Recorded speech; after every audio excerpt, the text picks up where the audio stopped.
শ্রদ্ধেয়া মমতা বন্দ্যোপাধ্যায় তিনি তখন দেশের রেলমন্ত্রী ছিলেন এবং এই বিল পাশ করার জন্য তার অবদান অনস্বীকার্য।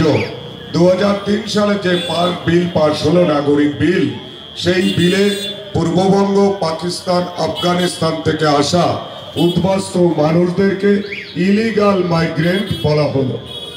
আর ইলিগাল মাইগ্রেন্ট মানে অবৈধ নাগরিক, তাদেরকে অধিকারহীন করে দেওয়া হলো।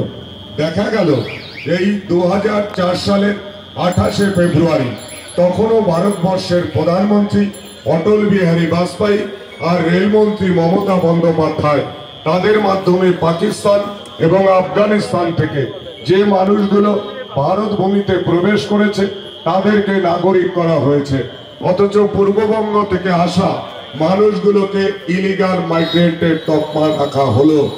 2016 সালে এই আইনের আবার ঝালাই দেওয়া শুরু হয়েছিল, কিন্তু সেটা 2019 সালে 8ই নভেম্বর নতুন ভাবে সিএ এর মাধ্যমে আপনাদের সামনে আইন আনলো এবং বিজেপি সহ মনোবাদী রাজনৈতিক দলেরা তারা বলল 2014 সালের 31শে ডিসেম্বরের আগে পাকিস্তান, আফগানিস্তান, বাংলাদেশ থেকে, হিন্দু থেকে ছটি কমিউনিটির মানুষ যারা এসে তাদেরকে নাগরিক করে দেওয়া হবে, কিন্তু আইনে তা লেখা নেই। আইন আমি তুলেছি, টোটাল সিএ আইন অধ্যয়ন করেছি, 757 পৃষ্ঠার জেপিসি রিপোর্ট, জয়েন্ট পার্লামেন্টারি রিপোর্ট, সেটা অধ্যয়ন করেছি। এই আইনে বলা রয়েছে 2014 সালের 31শে ডিসেম্বরের আগে পাকিস্তান, বাংলাদেশ, আফগানিস্তান থেকে হিন্দু, বৌদ্ধ, খ্রিস্টান, জৈন, পার্সি সহ ছটি কমিউনিটির মানুষ যাদেরকে 1920 সালের পাসপোর্ট আইন এবং 1946 সালের ফরেনার অ্যাক্ট অনুসারে বাংলাদেশ, পাকিস্তান, আফগানিস্তান সরকার এদেরকে যে মানুষগুলোকে ছাড় দিয়েছে তাদেরকে বেনাগরিক করা হবে না। অথচ রাজনৈতিক দল বিজেপি তারা বলছে যে 14 সালের আগে যারা এসেছে তাদেরকে বেনাগরিক, তাদেরকে নাগরিক সার্টিফিকেট দিয়ে দেওয়া হবে। সম্পূর্ণ ধাপ্পাবাজি, সম্পূর্ণ মিথ্যে কথা। আইনে যা লেখা আছে সে কথা ওরা বলছে না।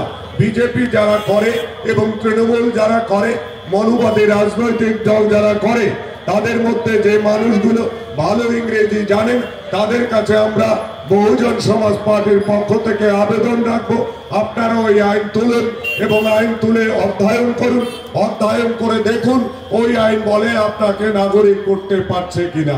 এবং এই কথা বলার পরে ওরা আবার কিছুদিন আগে ভারত সরকার রুল জারি করে এবং রুলসে 39 পৃষ্ঠার রুলস তুলে অধ্যয়ন করি। আবেদন করবার আগে আপনাকে বাংলাদেশের কোথায় জন্মগ্রহণ করেছেন, আপনার বাবা বাংলাদেশে কোথায় ছিল, মা বাংলাদেশের কোথায় ছিল, আপনার স্ত্রী বাংলাদেশের কোথায় ছিল, আপনার সন্তান কোথায় জন্মগ্রহণ করেছে, আপনি বাংলাদেশ, পাকিস্তান, আফগানিস্তান থেকে কত তারিখে ভারত ভূমিতে ঢুকেছেন, আপনি বাংলাদেশ, আফগানিস্তান, পাকিস্তানের কোন বিদ্যালয়ে পড়েছেন, আপনি বাংলাদেশ, পাকিস্তান, আফগানিস্তানের সরকারকে কোনো ট্যাক্স দিয়েছেন কিনা, আপনি বাংলাদেশ, পাকিস্তান, আফগানিস্তান থেকে ভারত ভূমিতে যে পাসপোর্ট করে এসেছিলেন তার ভিসা কতদিন ছিল, তার ভ্যালিডিটি কতদিন ছিল, ইত্যাদি সমস্ত কিছু পূরণ করার পরে আপনাকে এই বিলে আপনাকে ফর্ম ফিল আপ করতে হবে অনলাইনের মাধ্যমে।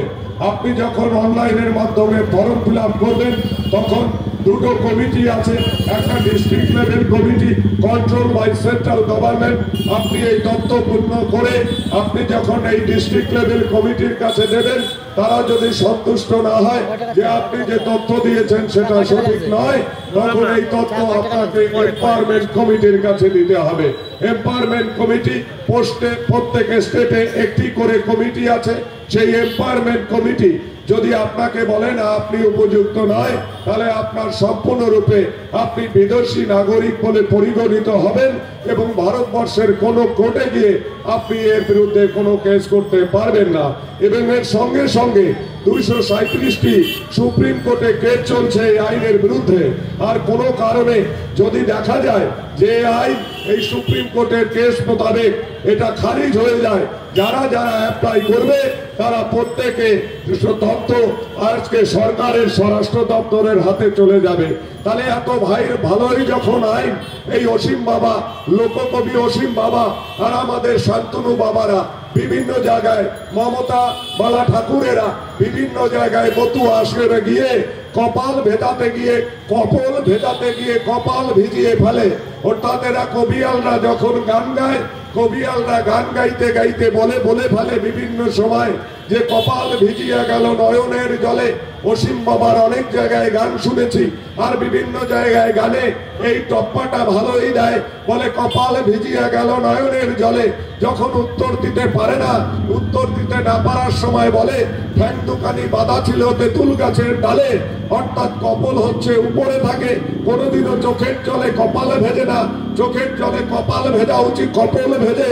অর্থাৎ যে নেতা নেত্রীরা, রাজনৈতিক দলের নেতা নেত্রীরা কপাল আর কপালের পার্থক্য বোঝে না, তারা যে আইন প্রণয়ন করেছে ভারতবর্ষের জনগণের মুক্তির জন্য, সেই আইন প্রণয়ন ভারতবর্ষের মানুষের মুক্তির জন্য নয়, ভারতবর্ষের মানুষকে সমস্যায় ফেলার জন্য সজাগ সচেতন থাকতে হবে। জানতে হয় পালপাড়ায় অসীম বাবার বাড়ি, তার থেকে 150 মিটার দূরে থেকে একজন অসীম বাবুকে ফোন করেছিলেন যে অসীম বাবু, আপনি তো বিভিন্ন সময় বিভিন্ন আসরে বিজেপির হয়ে এবং রাজনৈতিক দলের মঞ্চে গিয়ে আপনারা নাগরিকত্ব পাবেন, এই জন্য সরকারের কাছে আবেদন করেছিলেন। এখন তো রুলস বেরিয়েছে, তাহলে আমি কি আবেদন করব কিনা? অসীম বাবু পরিষ্কার বলছেন যে তোমার যদি কাগজপত্র থাকে তাহলে তুমি আবেদন করো, আর তোমার যদি কাগজপত্র না থাকে তুমি আবেদন করো না। তাহলে অসীম বাবা নিজে কবে আবেদন করবে, আর শান্তনু বাবা কবে এই নাগরিক হওয়ার জন্য আবেদন করবে? মনোবাদী রাজনৈতিক দলের এমএলএ এমপিরা বিভিন্ন রাজনৈতিক দলে তাদের নাগরিক হওয়ার জন্য কবে আবেদন করবে সেটা হিসাব করে বুঝে নিতে হবে। একটা জিনিস খেয়াল রাখতে হবে, যে বিল যেটা তৈরি করা হয় মানুষের কাজের জন্য, সেটা যদি মানুষের ক্ষতি করে সেটা ভাবতে হবে। আরটিআই করা হয়েছিল, কটা মানুষ অ্যাপ্লাই করেছে, আরটিআই রিপোর্ট দিতে পারছে না, নাগরিক হওয়ার জন্য কজন অ্যাপ্লাই করবে? তাহলে বাবা এই ধাপ্পা বাঁধে দিলে কেন? আমরা তো এখানে তৃণমূলের বিরুদ্ধে বলতে আসিনি, এখানে আমরা সিপিএম এর বিরুদ্ধে বলতে আসিনি, এখানে কংগ্রেসের বিরুদ্ধে বলতে আসিনি। আমাদের লড়াই হচ্ছে ভারতবর্ষের তৃতীয় শক্তিশালী রাজনৈতিক দল বহুজন সমাজ পার্টি। সেই বহুজন সমাজ পার্টি আম্বেদকরবাদের উপর ভিত্তি করে গড়া ভারতীয় সংবিধান হচ্ছে আমাদের পবিত্র ধর্মগ্রন্থ, আর পবিত্র ধর্মগ্রন্থ ভারতীয় সংবিধানকে সঠিকভাবে লাগু করানোর জন্য বহুজন সমাজ পার্টির লড়াই আন্দোলন। আর সেই লড়াই আন্দোলনকে আমার সমাজের মানুষ যতদিন না বুঝবে ততদিন আমাদের কিছু করার নেই। আমরা আপনাদের বলতে পারি যে আপনার সমাজ, আপনার দেশ, আপনার সন্তান সন্ততির মঙ্গলের জন্য আপনারা একত্রিত হয়ে বহুজন সমাজ পার্টিকে শক্তিশালী করুন। আপনারা বহুজন সমাজ পার্টিকে যদি শক্তিশালী করতে পারেন, সামগ্রিকভাবে আপনার সমাজের মুক্তি হবে। এই তো নাগরিক বিল, আমরা তো অধ্যয়ন করে দেখেছি। নাগরিক বিলের মূল্য দেখানো হচ্ছে, আমরা বাবা কাকাদের কাছে শুনেছি, আখের থেকে রস বের করার সময় গরুর সামনে ফুলের ওই বস্তা টানানো থাকে 1.5 ফুট দূরে। আমি নিজেও তা দেখেছি। বীরপাড়ায় গিয়ে আখ ঘোরানো মেশিনের সামনে দেখি গরু ঘুরছে দুটো, তার সামনে খড়ের বস্তা, আর এই খড়ের গন্ধে গরু দ্রুত থেকে ঘুরছে আর আখের রস বেরোচ্ছে। আমাদের যেন রাজনৈতিক দল গরু ভেবে খোল না দিতে পারে, সজাগ সচেতন থাকবেন। আপনারা গরু নয়, আপনারা হচ্ছেন মানুষ। আপনাদের গুরুচাঁদ ঠাকুরের রক্ত আপনাদের শিরায় বহমান, আপনাদের রক্তে মহাপ্রাণ যোগেন্দ্রনাথ মন্ডল, আপনাদের রক্তে বাবা সাহেব আম্বেদকর, মান্যবর কাঞ্চিরামজি, জ্যোতিবারাও ফুলে, সাবিত্রীবাই ফুলে, ফতেমা শেখ, বিরসা মুন্ডা, সিধু কানুদের রক্ত আপনাদের শিরায় বহমান। ওই ধাপ্পাবাজে বিশ্বাস না করে লড়াইয়ের ময়দানে ভোট দিয়ে বহুজন সমাজ পার্টিকে শক্তিশালী করুন। এই একটা মাত্র কথা বললাম নাগরিক বিলের উপর। দ্বিতীয় একটা বলি, কৃষি বিল। কৃষি বিল কেন করা হয়? কৃষকদের মঙ্গলের জন্য ভারত সরকার কৃষি বিল গঠন করলো। কৃষি বিল করলো কৃষকের মঙ্গলের জন্য হওয়া উচিত। প্রত্যেক কৃষক যারা আছেন তারা জানেন, কৃষি বিল লাগু করার সঙ্গে সঙ্গে প্রথম যে কাজটা করেছে সেটা হচ্ছে মজুতদারদের মজুত করার নির্দিষ্ট সীমা ধ্বংস করে দিয়েছে। যত খুশি মজুত করো। আমি একটা সুন্দর উদাহরণ দেই, সাধারণ উদাহরণ। একটা সবজির উপর দাঁড়িয়ে সমস্ত জিনিসপত্র একই। কৃষি বিলের মাধ্যমে ধরুন 100 কুইন্টাল আলু মাঠের থেকে বিক্রি হলো, এবার কৃষকরা 7 টাকা 20 পয়সা করে মাঠে আলু বিক্রি করেছে। 100 কুইন্টাল আলুর মধ্যে শিল্পপতি ওই মজুতদারেরা 95 কুইন্টালের বেশি কিনেছে। অর্থাৎ তখন শিল্পপতিরা বা মজুতদারদের লাভ হয়েছে, অধিকাংশ লাভ তারা নিয়েছে, কৃষক সর্বশান্ত হয়েছে। অন্যদিকে এখন আপনারা বাজারে গিয়ে, আমিও কিনি 30 টাকা কিলো আলু কিনি। এই 30 টাকা কিলো দোকানে আলু আসার আগে ওই দোকানদারের এজেন্ট মাধ্যমে, মজুতদারের এজেন্ট মাধ্যমে আমাদের ছোট ছোট দোকানদারের কাছে মজুত করা আলু চলে আসে। সেখান থেকে 30 টাকা বিক্রি করে। 7 টাকায় যখন মাঠ থেকে কিনেছিল তখন কৃষককে সর্বশান্ত করেছিল, আর এখন 30 টাকায় বিক্রি করার সময় সাধারণ খেটে খাওয়া দরিদ্র মানুষকে সর্বশান্ত করেছে। অর্থাৎ ভারতবর্ষের কৃষি বিল কৃষকদের মঙ্গলের জন্য নয়, ভারতবর্ষের কৃষি বিল কৃষকদের ধ্বংস করবার জন্য। তাই বহুজন সমাজ পার্টি এর বিরোধিতা করে। বহুজন সমাজ পার্টি 100 দিনের কাজের বিরোধিতা করে। এই কথা শোনার সঙ্গে সঙ্গে তৃণমূল কংগ্রেস এবং বিজেপি সহ সমস্ত রাজনৈতিক দল ভাবে যে দরিদ্র মানুষের 100 দিনের কাজ করে তারা বেঁচে পড়ে থাকে, অথচ বহুজন সমাজ পার্টি 100 দিনের কাজের বিরোধিতা করে। আমরা বহুজন সমাজ পার্টি 100 দিন দরিদ্র মানুষের কাজ চাই না। বহুজন সমাজ পার্টি চায় 365 দিনের কাজ। প্রত্যেক দিন ওই মানুষগুলো কাজ করে তার সন্তান সন্ততিদের মুখে দুমুঠো অন্ন প্রত্যেক দিন যেন তুলে দিতে পারে, আর ওটা খেয়ে তারা যেন তাদের সন্তান সন্ততিকে অপুষ্টির হাত থেকে বাঁচিয়ে শিক্ষার মাধ্যমে তাদেরকে উপযুক্ত সন্তান হিসেবে প্রতিষ্ঠা দিতে পারে। আপনার পায়ের উপর দাঁড়িয়ে যেন নিজেকে একজন উপযুক্ত সন্তান বলে গড়ে তুলতে পারে, আর উপযুক্ত সন্তান হিসেবে গড়ে তুলে তার পরিবার এবং তার সমাজ এবং দেশকে একটা সুন্দর জায়গা গড়ে তুলবার জন্য তার ভূমিকা গঠন করবে। এই হচ্ছে বহুজন সমাজ পার্টির বিরোধিতা। বুঝতে হবে যে 100 দিনের কাজ দিল, তাহলে 265 দিন কি খাবে? মূলো খাবে। আমার মানুষ 100 দিনের কাজে 365 দিনের মধ্যে যদি 100 দিনের কাজে খাওয়ার সরকার ব্যবস্থা করে, 265 দিন কি ওই শুকনো মূলো খাবে, ফ্রিজে রাখা মূলো খাবে? আমরা শুনেছিলাম যে এই ভাই আমার তো অবস্থা খুব খারাপ, আমি রুটি খেতে পারছি না। বলে রুটি খেতে পারছিস না তো কেক কিনে খা। আমার সমাজের মানুষকে এই রুটি যে কিনতে পারে না তাকে কেকের গল্প যদি দেয়, তাহলে আমার সমাজ এবং দেশের কি অবস্থা হবে সহজেই অনুমেয়। আমি আর একটা কথা বলছি, গুটি কয়েক কথা, সময় অল্প, তাই আমি বিস্তারিত ভাবে বিভিন্ন বিষয়ে যাচ্ছি না।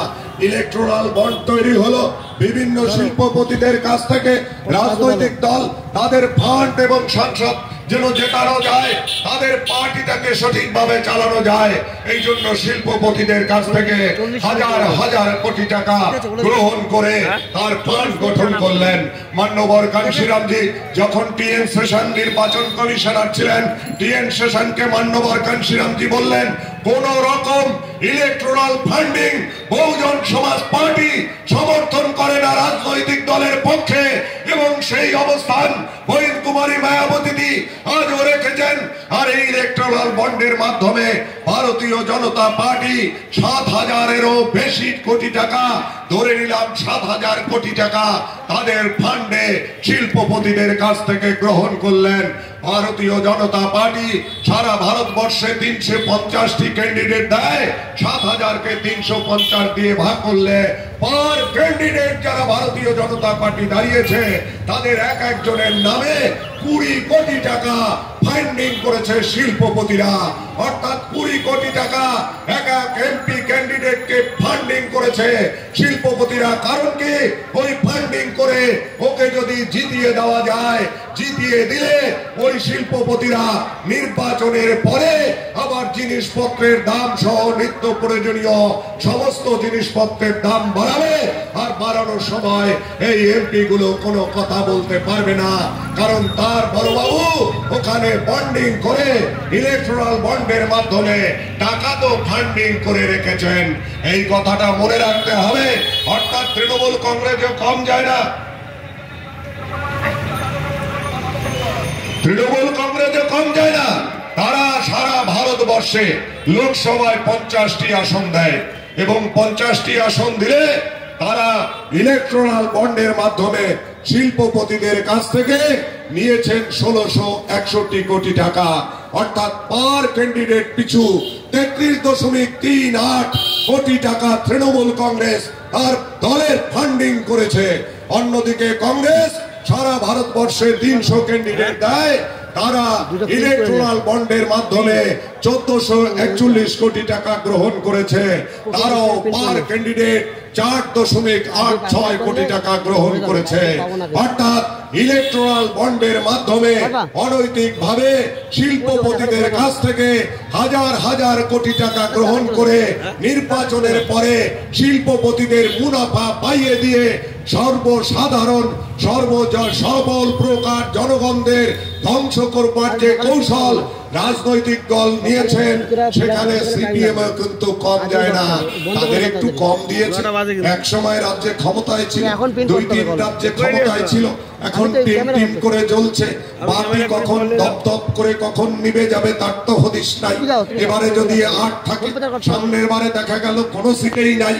পশ্চিমবঙ্গ থেকে 34 বছর শাসনের পরে পশ্চিমবঙ্গের জনগণ বিদায় দিয়েছে এদের, আবার এরা ফিরে আসবে বলে বিভিন্ন জায়গায় প্রচার করছে, দাঁড়াচ্ছে, ক্যান্ডিডেট দিয়েছে।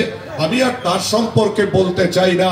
কাঁচরাপাড়া গ্রাম পঞ্চায়েতের 2003 সালের পঞ্চায়েত নির্বাচনে 122 নম্বর বুথে বীরেন মন্ডলের মাথায় রাত 3টা থেকে যে 20 কেজির বাটখারা ঝুলেছিল, সেই বাটখারের ইতিহাস সিপিএম এর জমানায়, সেই সিপিএম এর অত্যাচারী শাসনের ফলে মানুষ তাদেরকে বিদায় দিয়েছিল। ওদেরকে ফিরিয়ে এনে আর কোনো লাভ নেই। আনতে হবে আপনার সমাজের মঙ্গলের জন্য, আপনার সরকার গঠন করতে হবে। ইলেকট্রাল বন্ডের আবার সুন্দর একটা ইতিহাস আছে। বিজেপিকে যারা 100 কোটি টাকা দিল্লিতে দিল, তৃণমূল কংগ্রেসকে 24 কোটি টাকা তারা পশ্চিমবঙ্গে দিল। তাহলে পশ্চিমবঙ্গে তৃণমূলকে দিল যে কোম্পানি, দিল্লিতে বিজেপিকে সেই কোম্পানি দিল। ওষুধ প্রস্তুতকারক সংস্থা দাম বাড়াচ্ছে, দাম যদি বাড়ায় ওষুধটা কেনে কারা? রোগীরা কেনে। তাদেরকে সর্বশান্ত করার কৌশল এই, ওরা তো টাকা দিয়েছে, আমরা টাকা দিয়েছি ভাই, এখন দাম বাড়াবো, তোমাদের কিছু বলার উপায় নাই। তোমরা যদি বলো যে ভাই যে দাম কমিয়েছি এর বিরুদ্ধে, তোমাদের বাঁচার উপায় নাই, কারণ আদানি আম্বানি শিল্পপতিদের টাকার দ্বারা তোমাদের আবার নরেন্দ্র মোদীদের সরকার আমরা দেশ থেকে বিদায় দিয়ে রাখবো। অর্থাৎ ভারতবর্ষে বিজেপির সরকার চলছে না, ভারতবর্ষে কংগ্রেসের সরকার চলেনি, ভারতবর্ষে কংগ্রেস বিজেপি কোন মনুবাদী দলের সরকার চলেনি। ভারতবর্ষে চলেছে মজুমদারের সরকার, ভারতবর্ষে চলেছে শিল্পপতিদের সরকার, ভারতবর্ষে চলেছে ডাম্পাবাজের সরকার।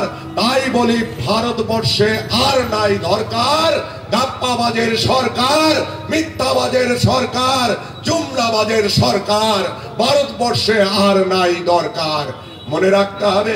বলছে যে মন্দির ভালো না বিদ্যালয় ভালো। আমি যদি ইতিহাস ঘেটে দেখি, একবার হিসাব করে দেখুন আমাদের সমাজের যে ইতিহাস, করুণ পরিণতি। ঠাকুর হরিচাঁদ গুরুচাঁদকে হাতে ধরে যখন পূর্ববঙ্গের বিভিন্ন বিদ্যালয়ে যাচ্ছেন, আর ঠাকুর গুরুচাঁদকে বিদ্যালয়ে ভর্তি করবেন বলে সিদ্ধান্ত নিয়েছেন। সেই সময় তৎকালীন সময়ে মনুবাদী ব্রাহ্মণ্যবাদী কোনো বিদ্যালয় ঠাকুর গুরুচাঁদকে ভর্তি নিল না। যখন ঠাকুর গুরুচাঁদকে ভর্তি নিল না, এটা দেখে মুসলমানের বর্তমানে যে মুসলিম অধিকাংশ মানুষরা শিক্ষা গ্রহণ করে মাদ্রাসার মাধ্যমে, তার প্রাথমিক রূপ ছিল মক্তবে। মুসলমানের মৌলবীরা, মুসলমান সমাজের প্রতিনিধিরা ঠাকুর হরিচাঁদকে বললেন যে তোমার সন্তানকে যখন কোনো ব্রাহ্মণ্যবাদী মনুবাদী বিদ্যালয়ে ভর্তি নিচ্ছে না, তোমার সন্তানকে শিক্ষা দেওয়ার দায়িত্ব আমাদের মক্তবে ভর্তি করাও। ঠাকুর গুরুচাঁদকে আমরা শিক্ষা দেব। ঠাকুর গুরুচাঁদ মুসলমানের মক্তবে চতুর্থ শ্রেণী পর্যন্ত পড়াশোনা করে এবং চতুর্থ শ্রেণী পর্যন্ত পড়াশোনা করে ঠাকুর গুরুচাঁদ ৩,৯৫৩টির অধিক বিদ্যালয় নির্মাণ করেন। তার প্রমাণ রয়েছে দশম শ্রেণীর ইতিহাস বই, বিদ্যাসাগর কলেজের ইতিহাস বিভাগের বিভাগীয় প্রধান ডক্টর জীবন মুখোপাধ্যায় যেই বই লিখেছেন, সেই বইয়ে পরিষ্কার তথ্য রয়েছে। এবং আজকে আমাদের সন্তান সন্ততি ভূমিষ্ঠ হলে আমরা হসপিটালে চলে যাই, নার্সের মাধ্যমে আমার মাতৃজঠর থেকে সন্তান ভূমিষ্ঠ হয়।